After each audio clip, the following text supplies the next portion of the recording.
just to pick on GTA 6 because they'll be okay, despite what I have to say about it. But like you look and like they have like billboard ads on the highway, and it's like, who in God's name is buying billboard ads in 2024, right? And the answer is one, like GTA 6 and Rockstar, because they ran out of money to spend in other places. That game is so big and such a pop cultural tentpole that even though all of us know GTA 6 is coming, right? Like our mom doesn't, and she's got to figure out Christmas. I sound a little condescending. Like I know that most of the studios are doing something like that, but I think I don't know what happened with Concord. I don't know if that happened. I don't know if that was just the ship was, you couldn't steer it at that. By the time they got it in front of an audience under some sort of NDA playtesting scenario, they probably got all this feedback, and who knows what the political kind of implications were, but.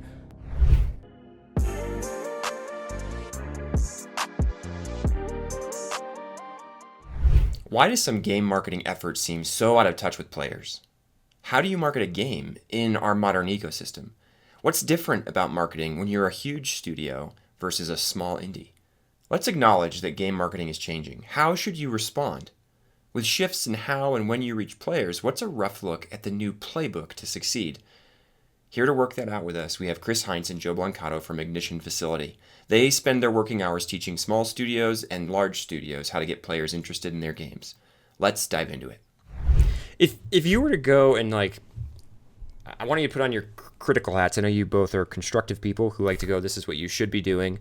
But I'm curious, as you look at the industry and you look at some of the, let's say the larger AA and the AAA productions that are coming out that are missing, is there like a couple of pieces of advice that you would give their marketing teams, or like as people who are trying to stay on the cutting edge of, again, this what has evolved into the combination of marketing and community? Like, what would you tell them?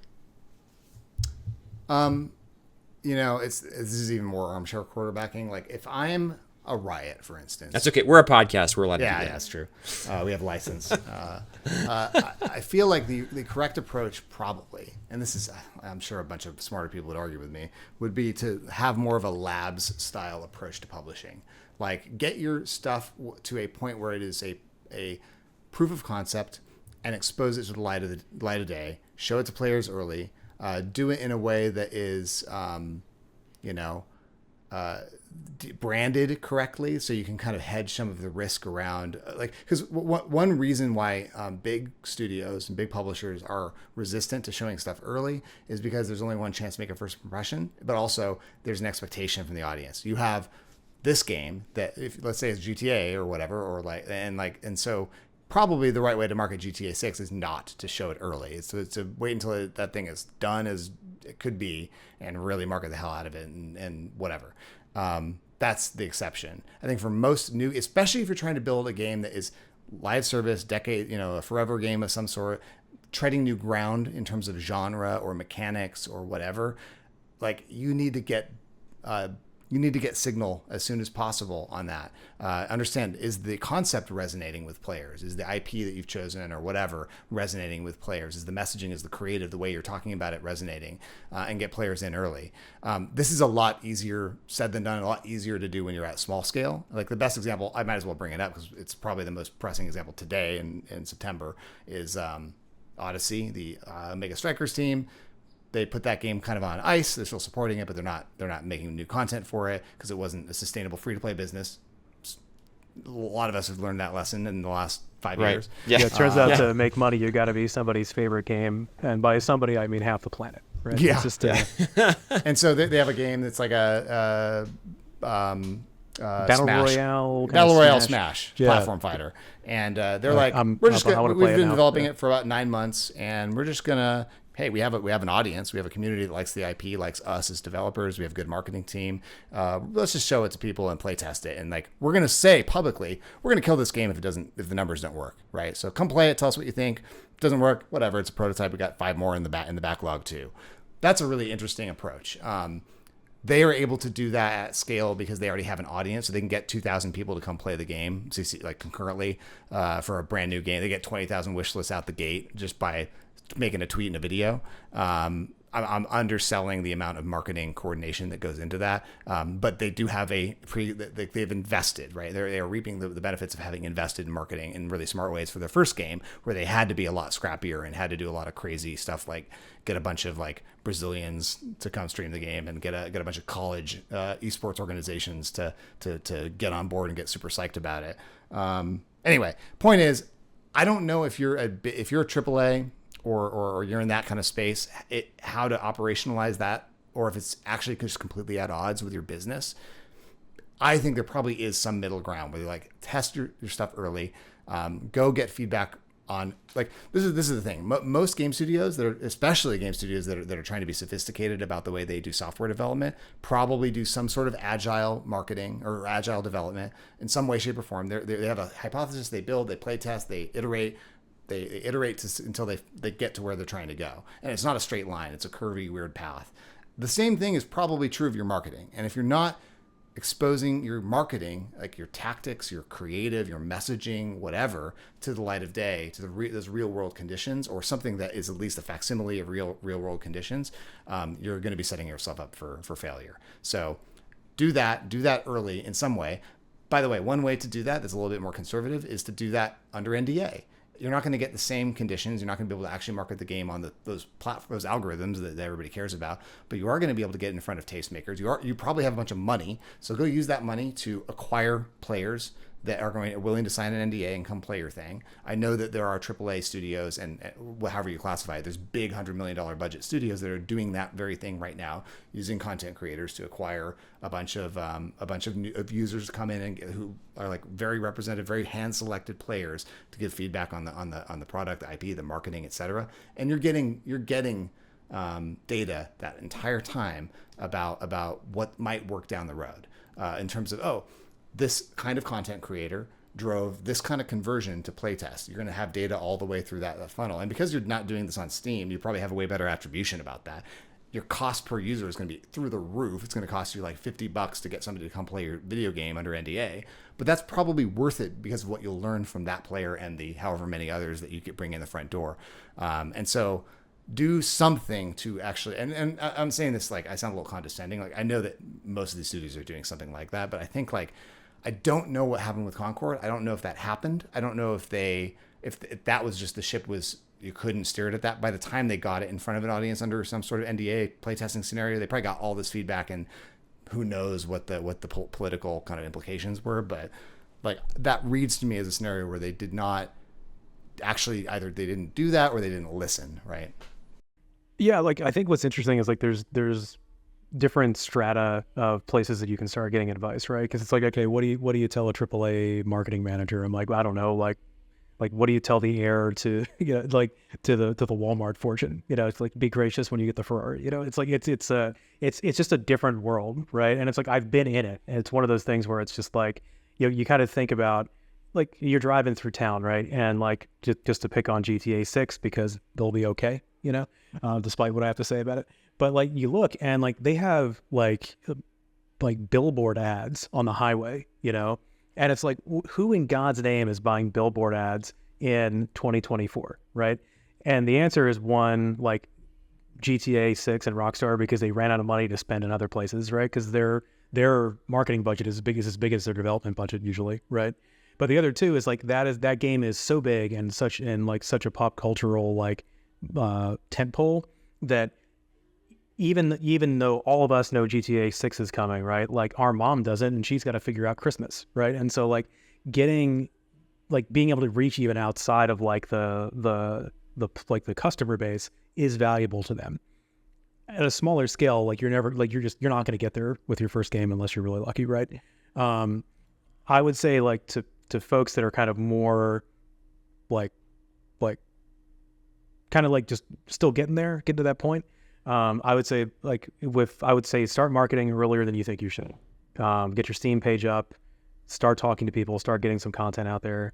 Also, but what you should be doing early on also is validating your audience.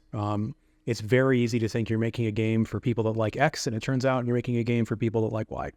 And knowing who you're talking to and who you're trying to reach basically gives you a much better target for where your effort and your resources and your money is going to go.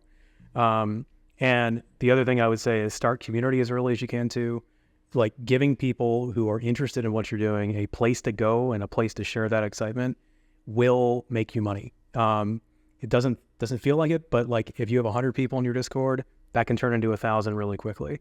Another thing I would say too is even if you're a single player game, word of mouth marketing is the most effective, cheap, like guaranteed way to get more people playing your game.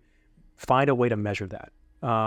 If that's giving people referral codes who wishlist the game or join the Discord, start looking at like, or when you're playtesting, give people who playtest the game, you're like who bother to download on Steam and give you feedback, give them like 3 referral codes for the next playtest. So see what happens when people say, oh yeah, I like this game. I want to tell a friend about it. See if they actually do, and then see what happens when that person signs up, if that person signs up, right? That's going to tell you at a certain point when, like that might actually be a better indicator of readiness than anything else you do, is when you start reaching that point where like people are banging down the door to play and the only way to get in is to find a friend and all those friends have used up all their codes, right? Then you've got, I mean, that's a fucking phenomenon, right? But even just seeing that number accelerate, like, hey, you know, referral percentage was 5% this time, then 15% 6 months later. Now it's 30%. You know, these are amazing numbers, by the way, but like, it's just to put the number, just to explain the number of the concept. If that number is going up and to the right, it means chances are the experience is improving and more people want to be with you along the way. And that's just a great indicator. I think that you're at the very least going in the right direction. And at the most, you've got something that can actually scale beyond your actual marketing efforts. Totally. One real quick thing that I wanted to mention about, so earlier you were talking about GTA 6 and billboards. And I think, tying it back to like large scale teams, mid to large size studios, whether you're at a publisher or whether you're one of these venture-backed like Riot Diaspora startups or whatever, chances are, I think most of them are taking a more intelligent approach. But like I think a lot of marketers and like to some extent like studio heads that aren't like in the weeds on this stuff as much look at what does good game marketing look like, and they think like it's a kick-ass CG trailer, it's like a ton of press, it's big creators, big influencers, like the top ones, like XQC or whatever streams the game and likes it or whatever. It's those kinds of signals. It's the billboards, it's the Game Awards spot for your kick-ass trailer that costs $500,000 or whatever. And all of those things have a place for a certain kind of game with a certain kind of mass appeal and a certain kind of budget and a certain stage of its maturity as a brand. You probably are not there yet. And going back to what we said at the very beginning about nichification, the actual advice I think to like, you probably think you're bigger than you are. And the place to start to get big is to find your niche or niches. And so like that's where if you're a games marketer or a studio head and you're thinking about product market fit and where do we go build an audience from, you need to figure out what the niche for your game is.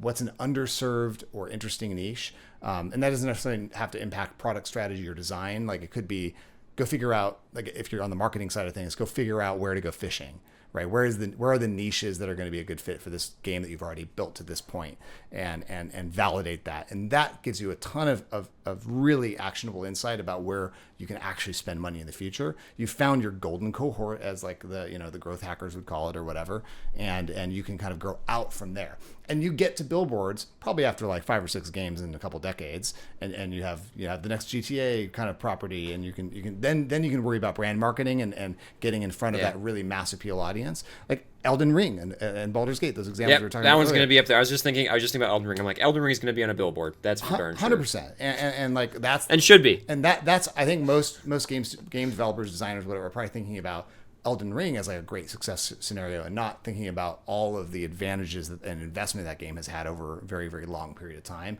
or that studio has had, and that series, if you're going to capture all the Souls-likes together.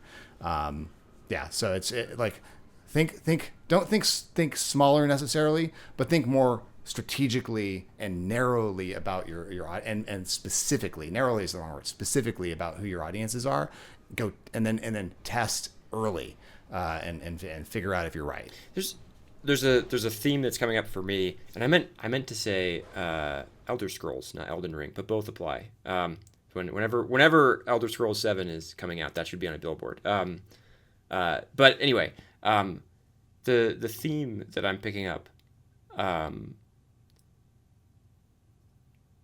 the successes that we see tend not to be actual flashes in the pan.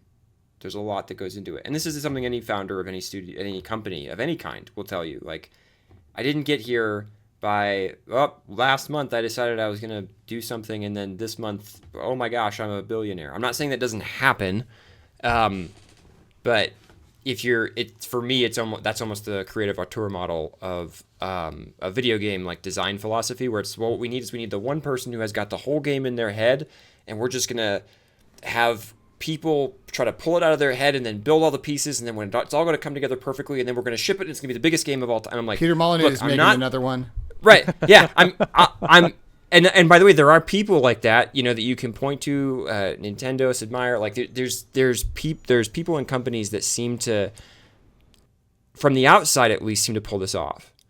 And I would just say you're taking like a long odds bet in games, and you're making it a way longer odds bet by doing that. And instead, you have what you guys are talking about, which is start small, build small. And it's interesting how this actually aligns with a lot of the things that I talk about on the development side, right? Don't rush to production. Just keep your team size as small as you can. Like, burn rate's a big deal. The smaller you are, the easier it is to pivot. That's not just we're not burning as much money. It's also, if I've got 150 people in a studio and I decide like we need to pivot the game, that takes months. If you were 15 people and you want to pivot the game, it's like, well, that takes a week, right? And it's going to be an obnoxious week, but it's way better than the months you're going to spend trying to get 150 people going on a new vision, assuming you can even get through all the checks and balances that you've already built for yourself, even at that relatively small scale, to try to make sure you don't do anything stupid, right? Like, and so you have this like stay small, test early, try things, and your philosophy around the marketing and the community is like, just get it rolling. Like, go with it now, go with it before you're ready. If you're a AAA studio, you don't have that privilege because there is a player expectation that you have to contend with. But if you can, do that. And I want to come back to Odyssey Interactive, because I think it's an interesting example to me. I can't say for sure whether Odyssey Interactive is going to be successful or not with their next game or the one after that or the one, I don't know. And I don't know how long they're going to be able to keep getting funding, and that depends on a million factors and all this different stuff, right? Like, there's macroeconomic stuff that impacts that a lot.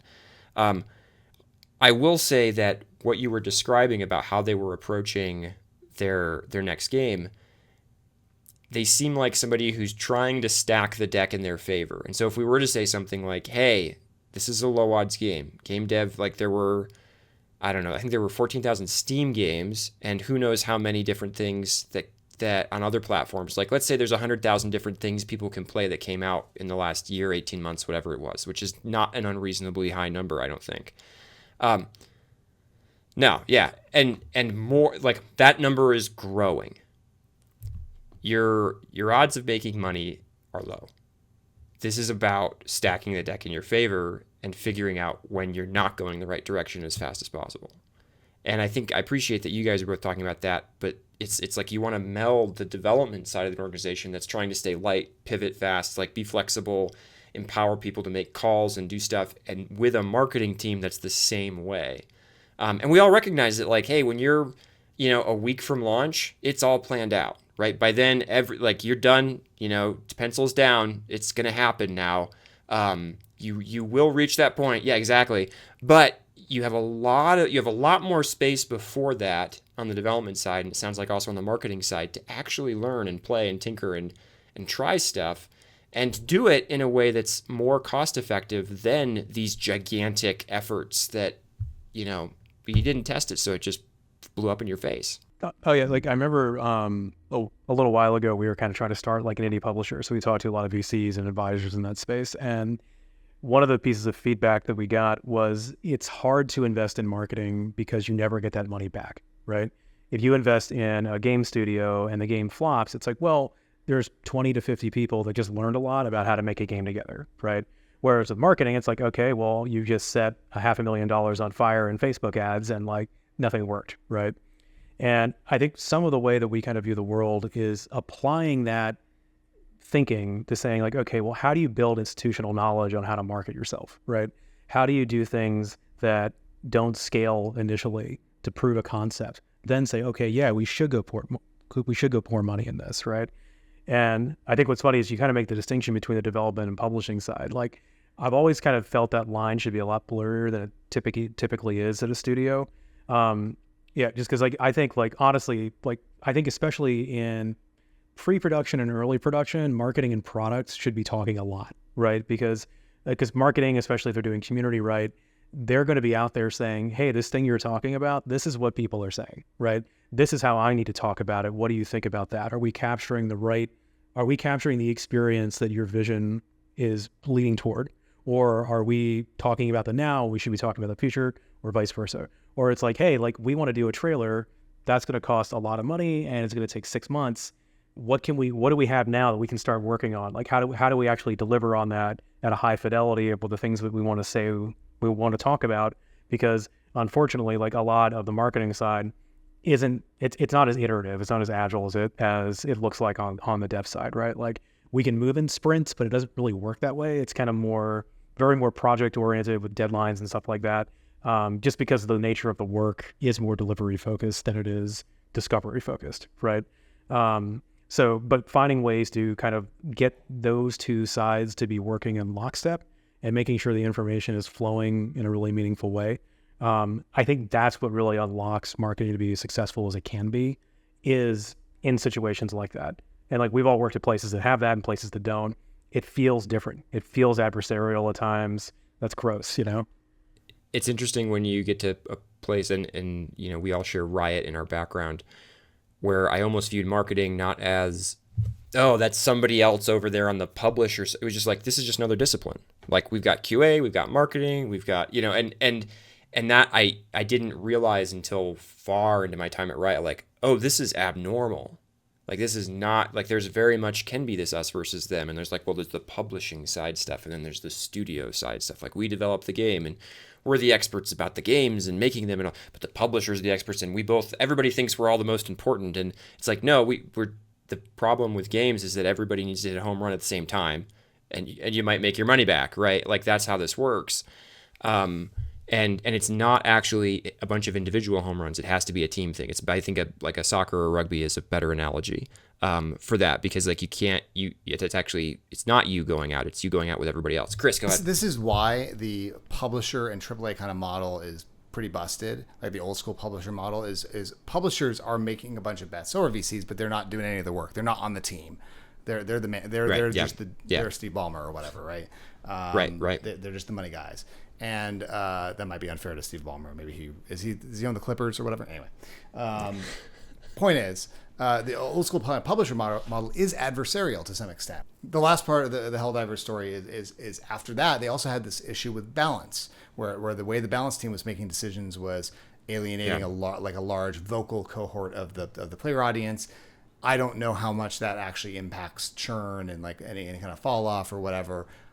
Who knows? Like that's multivariable calculus. It's above my pay grade. But like it was a sentiment. It was a brand risk and a brand damage that they didn't have great communication around balance. And maybe to some extent, like good. And you look at them now. They're now walking back a lot. They're doing a lot of buffs. They're changing their actual design approach to land stuff better with players. It's a tightrope, but like having that like development, publishing, working as a team, standing side by side, and like being in close alignment, like product marketing alignment, not just product market fit, is like so crucial. And it's very crucial for live games. I think it's just as crucial for like, and probably more important for games that are coming from zero and trying to build an audience in this cacophonous market. So like figuring out like marketing, having a marketing person who's on your team early to help you figure this stuff out side by side is so valuable. The controversial decisions like that are coming down. A good thing you can do to look smart is to make friends with a research team and just say, hey, can we focus group this before we do a huge announcement, right? Like at Riot, this was definitely earlier days.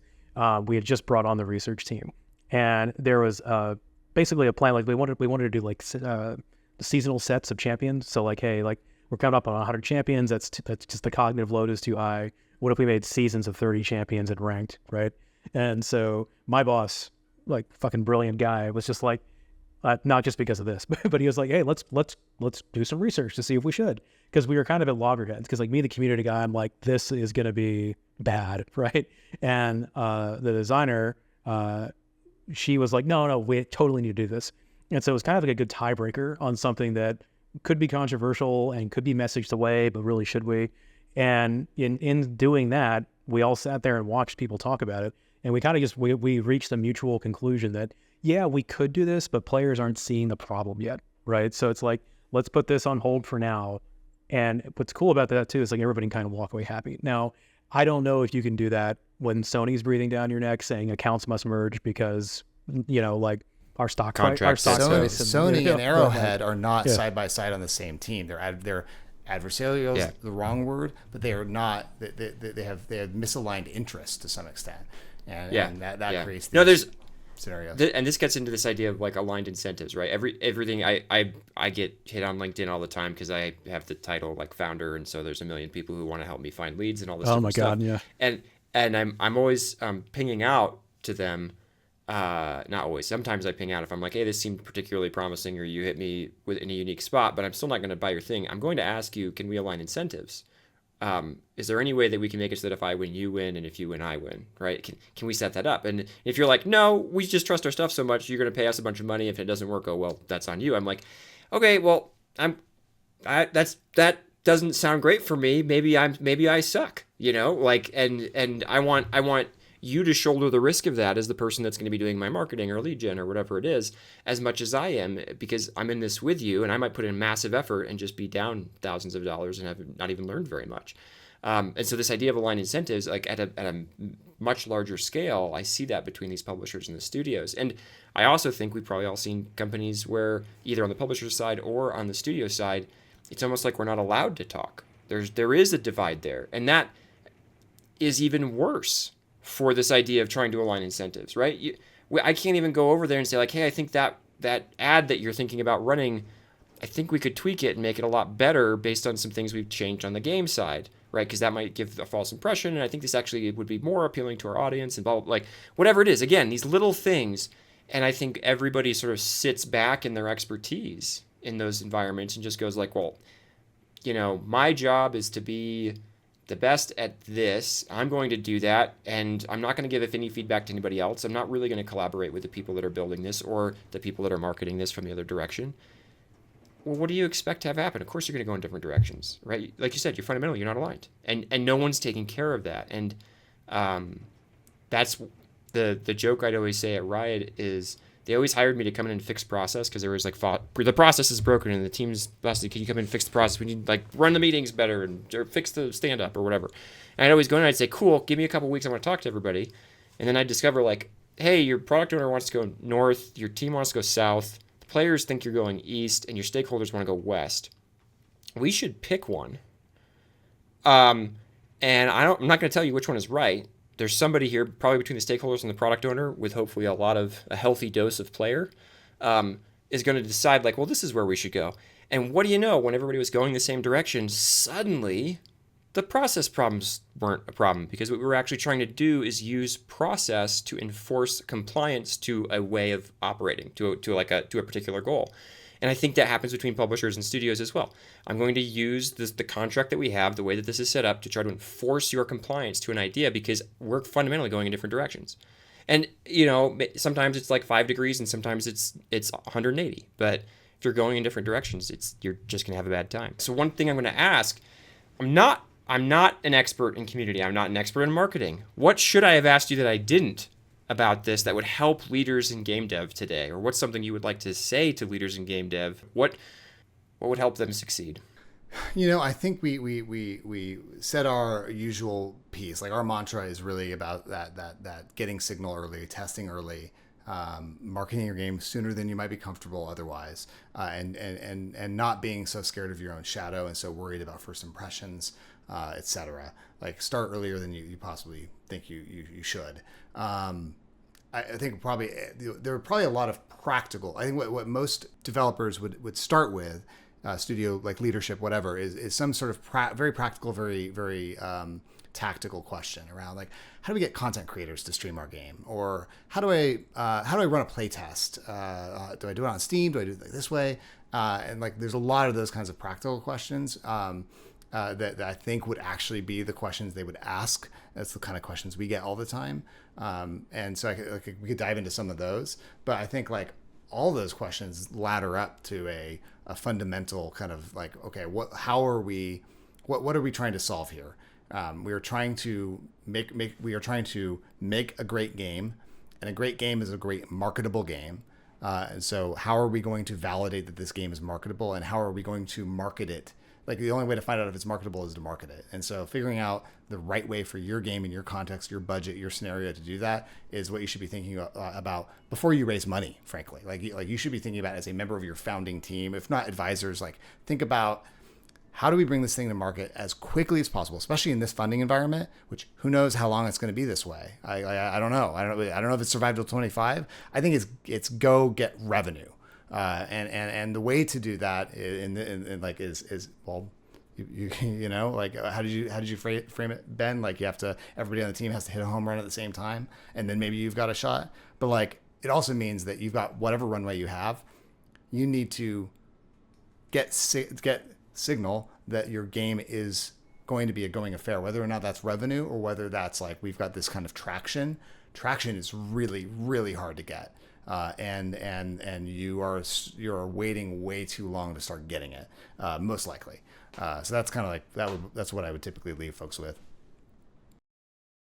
Yeah, I mean, so I say this with the caveat that you're not working on a sequel, you don't have Marvel as your IP, and your marketing budget is, let's just say, under 8 figures, right?